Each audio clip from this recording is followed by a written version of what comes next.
जब कबीर सिंह लोगों को वॉयलेंट मूवी लगी थी, तब उसके डायरेक्टर ने एक इंटरव्यू में ये कहा था, Because these guys are calling this film as a violent film, I want to tell them, I'll show them what violent film will be. And he was not wrong at all. पर क्या इस film में सिर्फ violence ही है और इसी के दम पे ये मूवी इतने पैसे कमा रही है? आइए जानें आज की मूवी एक्सप्लेनेशन में, जिसका नाम है एनिमल, आपके और हमारे प्यारे से चैनल मूवी हाउस में। फिल्म की शुरुआत होती है रणबीर कपूर के कैरेक्टर रणविजय सिंह के स्कूल के दिनों से, जहां वो टीचर से पूछे सवाल का जवाब दे रहा होता है और उसके बहनों की क्लास के बाहर आते ही वो भी क्लास से भागने लगता है।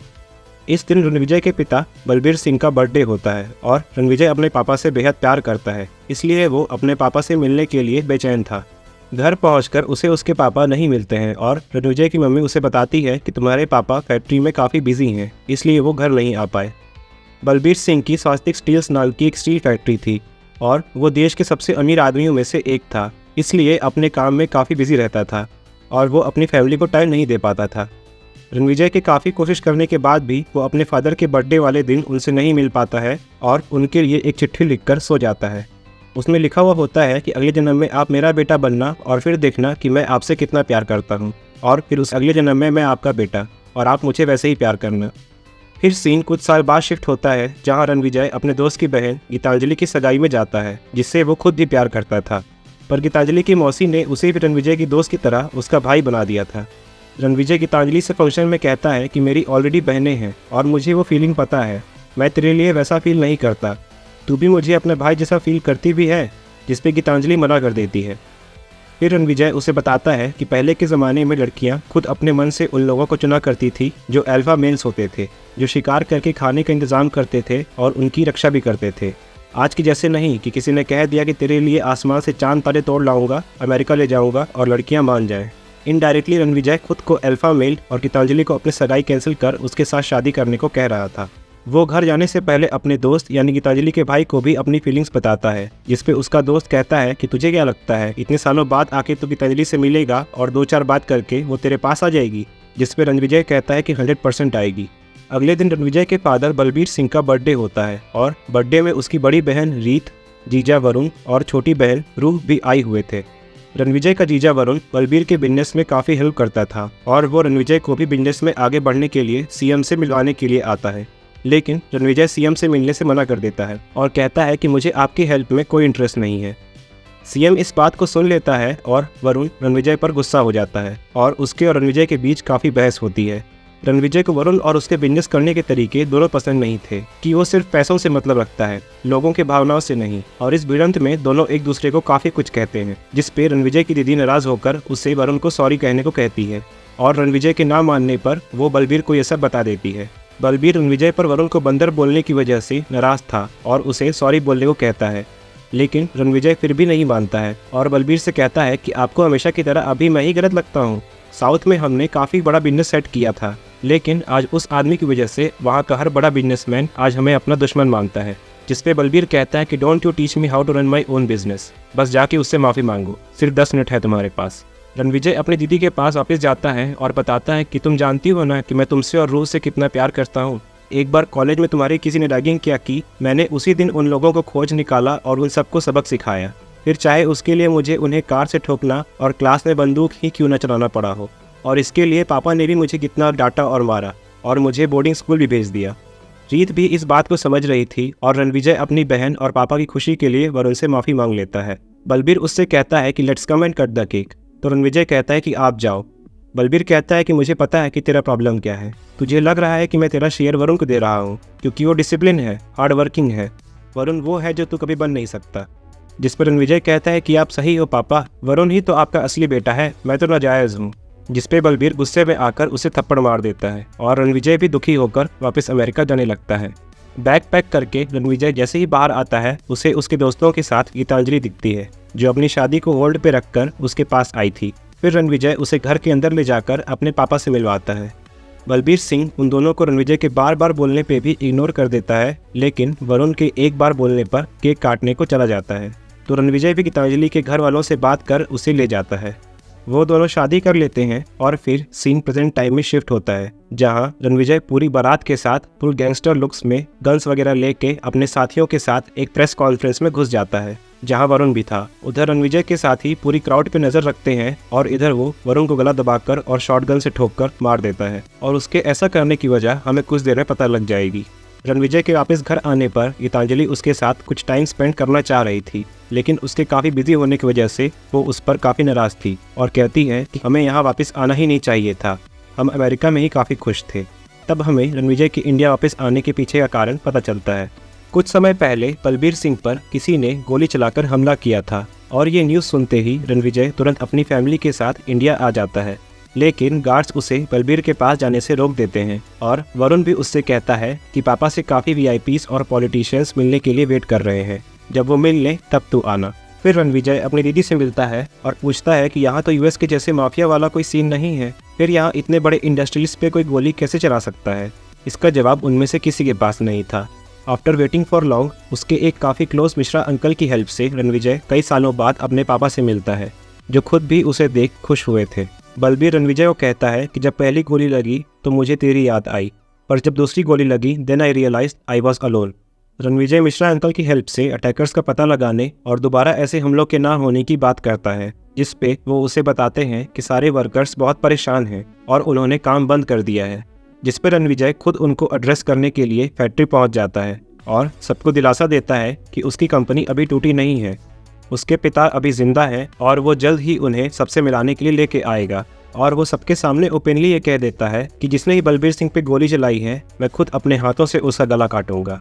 और फिर इसके लिए रणविजय 3 रेंज रोवर लेकर पंजाब में अपने गांव पहुंच जाता है, जहां वो अपने कई कजिन ब्रदर्स और अपने बड़े दादा से मिलता है और उनसे अपने सभी भाइयों को अपनी हेल्प के लिए ले जाने की मांग करता है। वे सभी रणविजय के साथ जाने के लिए मान जाते हैं और घर पहुंचकर वो सबको बलबीर से मिलवाता है और उससे कह देता है कि अब अगर आप पे एक भी खरोच आई तो मैं सारी दुनिया जला दूंगा। फिर पूरे घर और बलबीर की प्राइम सिक्योरिटी रणविजय और उसके भाई अपने हाथों में ले लेते हैं और बलबीर से कौन और कब मिलेगा ये वही डिसाइड करते थे। रणविजय फिर बलबीर सिंह को उनके जैसे ही बॉडी टाइप के एक आदमी से मिलवाता है और कहता है कि कुछ दिनों तक हम इन्हें बलबीर सिंह बनाकर लोगों से मिलवाएंगे आपकी सेफ्टी के लिए। वो अटैकर्स अपना नेक्स्ट अटैक कभी भी कर सकते हैं, इसलिए उनका पता लगाना काफ़ी ज़रूरी है। अगले ही पल वो बलबीर सिंह को उसके बॉडी डबल का एक ग्लिम्स देता है जब वो वरुण से मिलता है और उसे भनक तक नहीं लगती कि वो नकली बलबीर से मिल रहा है।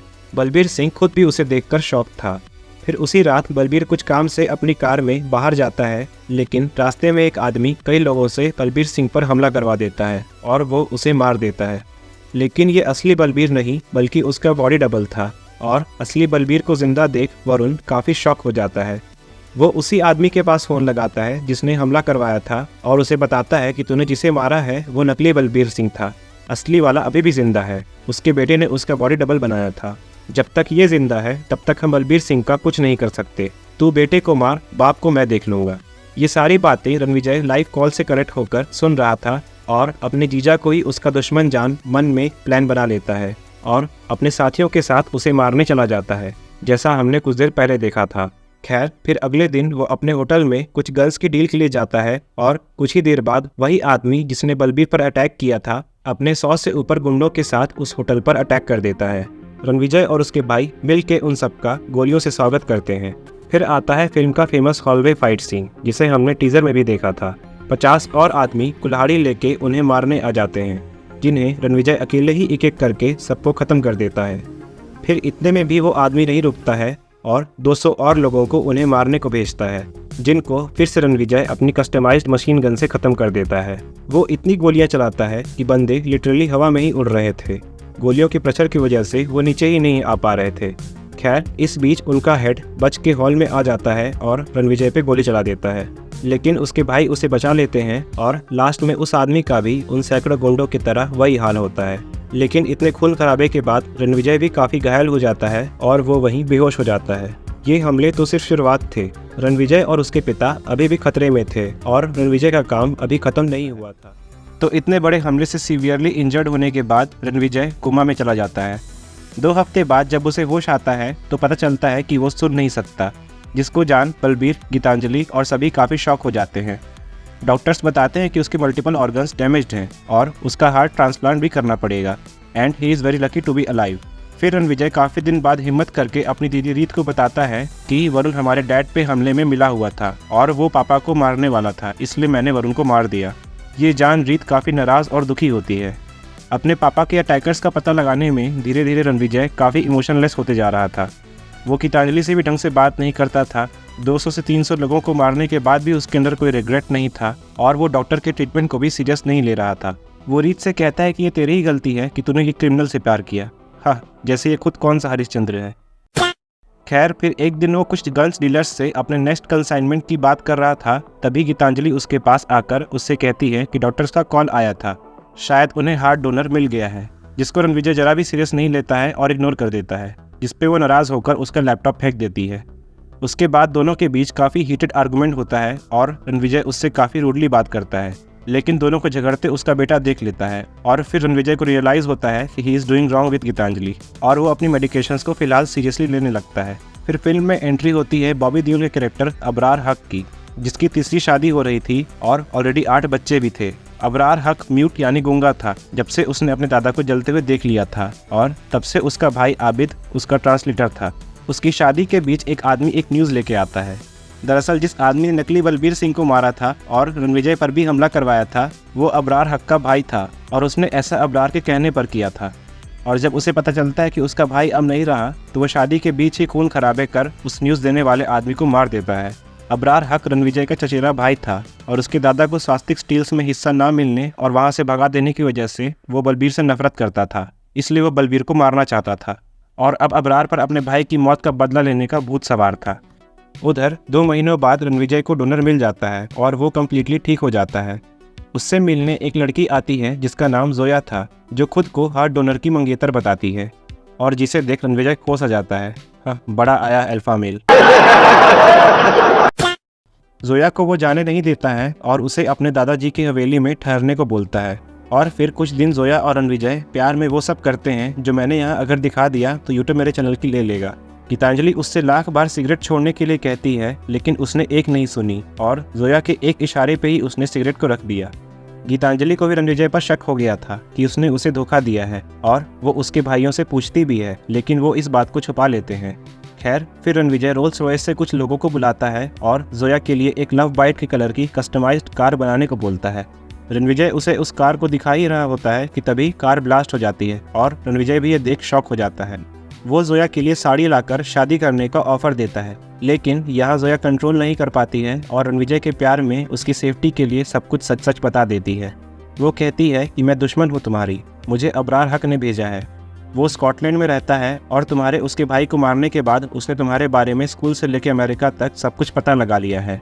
अबरार का एक छोटा भाई है जो एक प्रोफेशनल बुचर है और वो अबरार से बेइंतहा मोहब्बत करता है।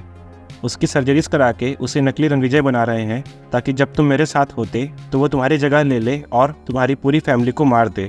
और बाप ये सोचते रह जाए कि जो बेटा मुझसे इतना प्यार करता था वो अचानक से उसकी जान क्यों ले रहा है और उसके बाद तुम्हें मारने की ज़रूरत ही नहीं पड़ेगी। वो फर्दर बताती है कि अबरार और आपका कोई रिश्ता, क्योंकि वो आपके पापा को बलबीर चाचा कह के बुलाता है और ये ब्लास्ट शायद आपको मारने के लिए था, जिस पर रणविजय कहता है कि ये ब्लास्ट तेरा मुंह खुलवाने के लिए था। असल में रणविजय को जोया पर पहले दिन से ही शक था और उसने ये सब उससे सच उगलवाने के लिए किया था और फिर वो सब कुछ जानकर अपने भाइयों को जोया को उसके घर पहुंचा देने को बोलकर वहां से चला जाता है।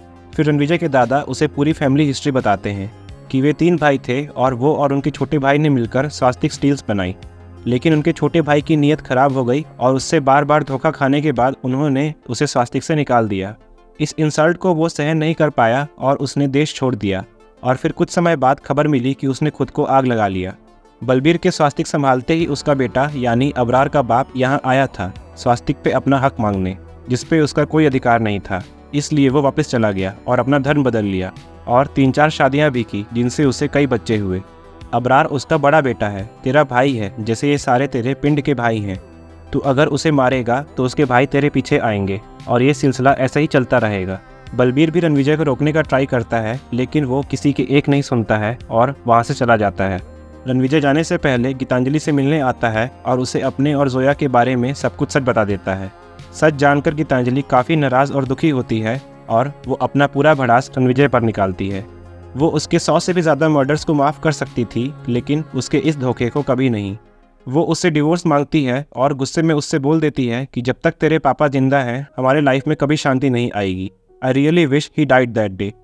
जिसे सुनकर रणविजय काफ़ी आग बबूला हो जाता है और गीतांजलि पर गन तान लेता है और साइड में शूट भी कर देता है। फिर वो किसी तरह से गीतांजलि को मनाता है और उससे कह देता है कि मैं जा रहा हूँ गीतांजलि, अगर मैं वापस नहीं आया तो तुम दूसरी शादी मत करना। रणविजय अपने भाइयों की पूरी आर्मी लेकर अबरार को मारने के लिए निकल जाता है। वे उसके फार्म हाउस में पहुंचकर एक एक करके गार्ड्स को ख़त्म करते हैं और अबरार को ढूंढते हैं, लेकिन तब तक अबरार का भाई आबिद उसे बलबीर को मारने के लिए लेकर वहां से जा चुका होता है। रणविजय अबरार की बीवियों से उसका पता लगाता है और उसे मारने रनवे पर पहुंच जाता है।